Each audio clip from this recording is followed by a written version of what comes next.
bismillah. gàmm 2022 pàcc fukk ak benn.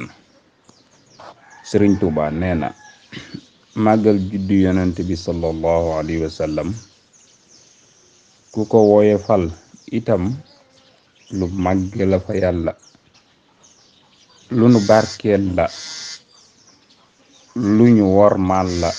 mawlidu muazzamu mubaarakun mu'taramu.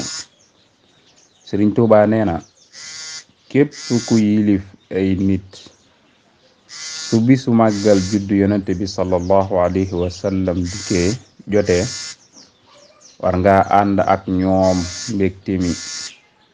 taasimoo yan xatimu ala sawi taqaddumi.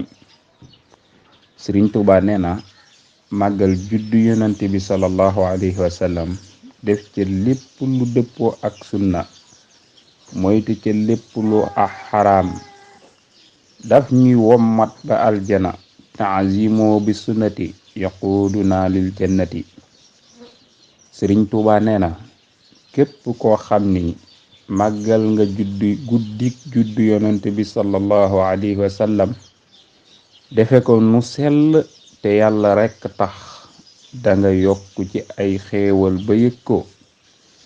bihi isdiyaadu minnati li muxlisin muazzami. sëriñ Tuuba nee na képp ku màggal juddug yonent bi sallallahu alayhi wa sallam mi nga xam ni mooy buntu njub, kooku kenn du ko xisaab, maanaam kenn du ko càmbar ëllëg. wax càmbar mooy xisaab. ngelawaay wormaalal guddi gi te màggal ko, du ci def lenn lu ñu sib, waxumala lu xaraam.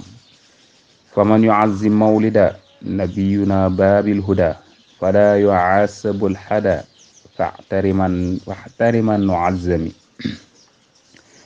sëriñ Tuuba nee na képp ku màggal juddug yonent bi sallallahu alayhi wa sallam ki gën ci mbindeef yi, mel nga ni ku teewe xare badar, mel nga ni ku jaay sa bakkan ci islaam lu amul benn werante. faman yuazzim mawlida gayral baraya ahmada faka zahidin sahida babran bi ayri wahami.